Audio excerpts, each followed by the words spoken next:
And so this time around, my wife was like, no, you take the meeting, go ahead, take the meeting, and we'll see what happens. So I took the meeting, and she beautifully sold the idea, the concepts to me. I just was a little bit thrown off when, after the second makeup test, that's when I went like, so I called my agent and wanted to make sure whether this was signed already. I said, 5 hours makeup, on a daily basis, I'm sure Helen did do that. That was quite a makeup job. You really do almost represent her. And here she is.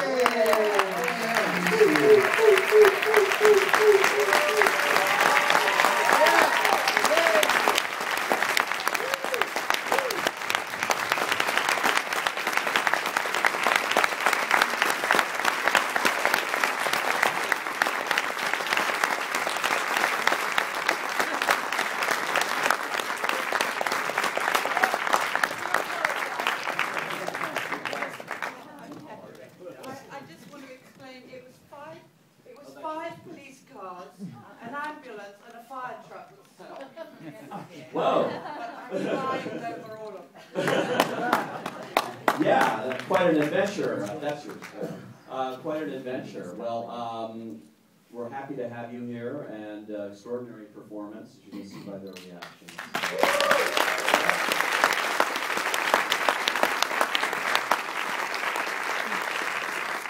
Now, John was just finishing talking about his 5-hour makeup job, which is incredible. But you almost represent, I mean, it's like an amazing makeup job. It's like representing the island in a way. Is that right? Oh, absolutely, absolutely. Was that the concept, Julie? Yes, yes. Shakespeare is the inspiration for the visual imagery in this film, and in particular for Caliban, because if you've listened, you've heard him say, you've heard people call him thou earth, thou fish, debauched fish, hence you've got some webbing, and he's also stymied in a hard rock, which is where he lives and comes from. Another one was, I love when Prosper talks about the blue-eyed hag, his mother, so he has one blue eye, and Stefano and Trinculo call him a moon calf, which is a very weird word. It's kind of disgusting concept, actually, if you know what it means. But if you don't, and you listen to the words moon and calf, the idea of that circle, the moon around his eye, and the black and white, almost like vitiligo, the black and white calf coloring, I felt that he was this mixed race, supernatural, natural being.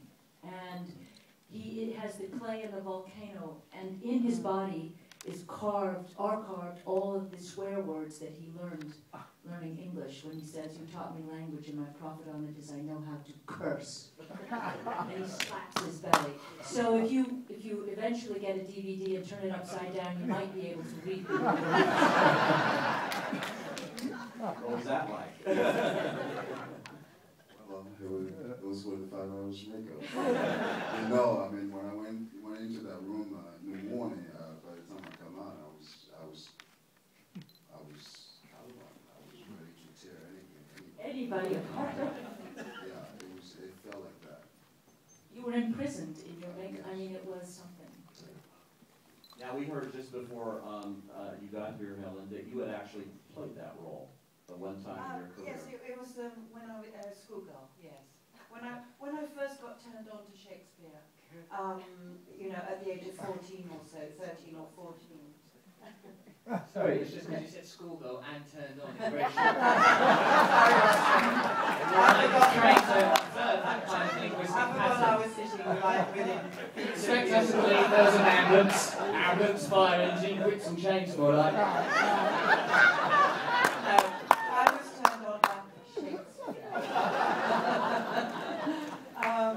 At the age of 13 or 14 or so, Ross, if you can imagine that. I am.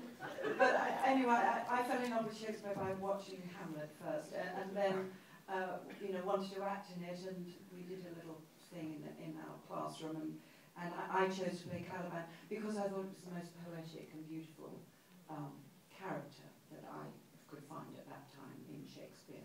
I was very I was very taken by Caliban, especially obviously that very, very beautiful speech he has, The Island is full of noises. So beautiful. So yes, I played. So, but now you're Prospera, and Julie told us a little bit of the background about how that came about at a DGA meeting. Or Yeah, something. indeed, yeah. Not far from here. Yeah. But you really thought, yeah, I want to play that. I want to do that role. Well, I'd just seen it in the theatre with Derek Jacobi playing Prospero extremely well. It was a lovely production.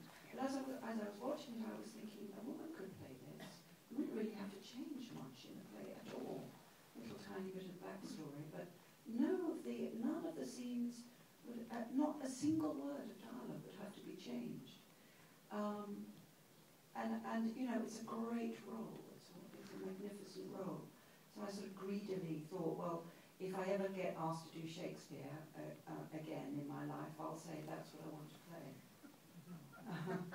And are you pleased that you took on this challenge? I mean, is it different than you thought it might be? You know, going. I thought we were going to do it in the theatre. I had no idea that we might do it as a film. And when I heard that, and Julie said so, you know, a couple of years later, she said, so, you know, do you still want to do The Tempest? I said, yeah. She said, well, I think we can do it, and I've got the money for a film. And oh my God, my heart dropped. It's just because that was quite a scary prospect. She didn't think that she would be able